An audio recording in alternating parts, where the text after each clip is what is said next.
Alors, Allah subhanahu wa ta'ala, donc on revient au verset, Allah dit فَمَنْ كَانَ مِنْكُمْ مَرِيضًا أَوْ عَلَى سَفَرٍ فَعِدَّةٌ مِنْ أَيَّامٍ أُخَرٍ. Donc celui qui est malade ou qui est en voyage, donc il doit compter le nombre de jours, n'est-ce pas? Un nombre égal d'autres jours. Donc tu comptes le nombre de jours que tu n'as pas jeûné et tu vas rembourser cela. Jay, tu vas rembourser cela. Comment tu dois rembourser ça? Là aussi c'est une question. Donc celui qui est malade et qui a rompu et qui doit rembourser, ou bien celui qui est en voyage, qui a rompu et qui doit rembourser, comment tu dois rembourser? Alors ça aussi c'est un débat. Alors as-sahih, wallahu ta'ala a'lam, c'est que quand tu rembourses, tu dois rembourser le jeûne de manière enchaînée. Parce que on a un hadith qui est rapporté par l'imam Ad-Daraqutni et Bayhaqi, hadith d'Abu Huraira radiyallahu anhu, anna nabiyya sallallahu alayhi wa sallam قال لا صوم بعد النصف من شعبان حتى رمضان ومن كان عليه صوم من رمضان فليسرده ولا يقطعه. Le prophète Mohammed sallallahu alayhi wa sallam a dit, il n'y a pas de jeûne après la moitié de Sha'ban jusqu'au Ramadan.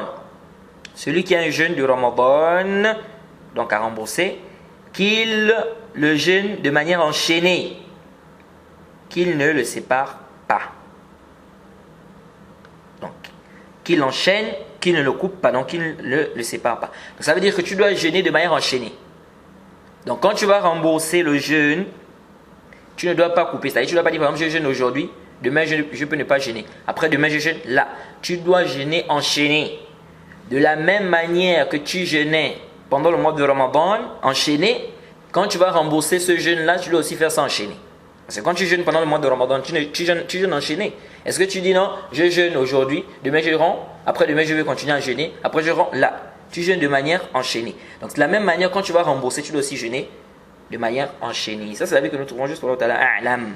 Ce hadith que je viens de vous citer, Cheikh Al-Albani, dans le Silsilat Da'ifa, il avait authentifié le hadith là.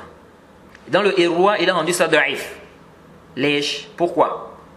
À cause d'un rapporteur, Abdurrahman ibn Ibrahim.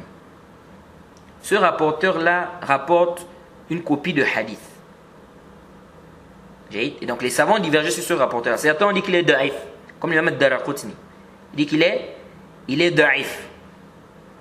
Mais en réalité, ce rapporteur-là, la moindre des choses qu'on puisse dire, c'est que c'est un rapporteur qui est saduq. Jade, lèche. Pourquoi? Parce que quand on regarde les hadiths qu'il rapporte, les hadiths qu'il rapporte ne contredisent pas les hadiths des rapporteurs dignes de confiance. Donc il ne rapporte pas des choses que les rapporteurs dignes de confiance n'ont pas rapportées. Ça c'est un. Deux, l'imam Ahmed a été questionné sur lui. L'imam Ahmed a dit « Laysa bihi ba's ». C'est-à-dire il n'y a pas de problème. Et l'imam al-Bukhari aussi a fait son tawthiq.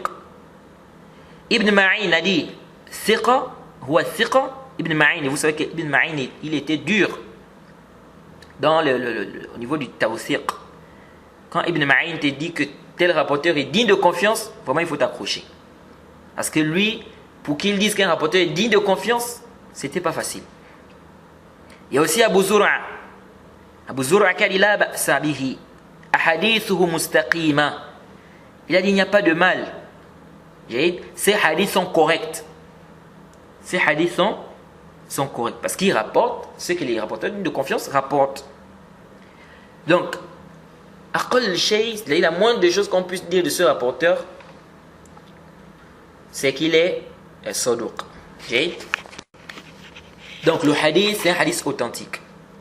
Donc, nous sommes d'avis que ce hadith est un hadith authentique. Contrairement au deuxième avis du Cheikh Al-Albani. Le Cheikh Al-Albani a d'abord rendu ça authentique, après il a rendu ça faible. Mais sahih, c'est le premier avis du Cheikh Al-Albani. Et les compagnons ont divergé sur cette question. Certains compagnons voyaient que tu peux séparer, donc tu n'es pas obligé de jeûner de manière enchaînée. D'autres compagnons voyaient qu'il fallait jeûner enchaîné. Donc il y a une divergence entre les compagnons. Ça a été rapporté d'Abu Huraira dans le Musnad d'Ibn Abi Shayba qu'il a dit parlant de celui qui a le jeûne à rembourser, il a dit il le fait enchaîner s'il veut. Ça a été rapporté d'Ibn Abbas, n'est-ce pas, qu'il a dit il n'y a pas de mal à faire enchaîner. Donc de rembourser de manière enchaînée. Ibn Omar par contre, lui voyait qu'il faut faire s'enchaîner. Obligatoirement la personne doit faire s'enchaîner. Et dans une version ici d'Ibn Abi Shayba, il a dit tu jeûnes et tu rembourses comme tu jeûnais. Et donc il y a une divergence entre les compagnons. Ibn Omar voit qu'on peut, c'est-à-dire l'avis d'Ibn Omar, c'est que tu dois jeûner de manière enchaînée. Et c'est l'avis que nous adoptons. L'avis que nous adoptons, c'est l'avis d'Ibn Omar. Et nous avons le hadith du prophète Mohammed sallallahu alayhi wa sallam qui est authentique. Parce que comme des grands savants, quand des grands savants tels que l'imam Ahmed, Abu Zur'a, Ibn Ma'in disent que Abdurrahman Ibn Ibrahim c'est un rapporteur, là, Sabihi ou bien il est Siqa, c'est pas quelque chose à négliger.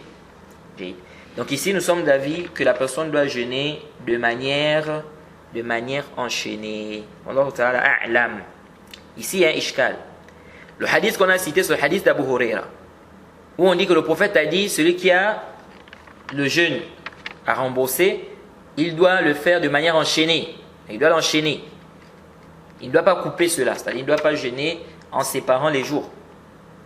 Ce hadith, c'est rapporté par Abu Huraira.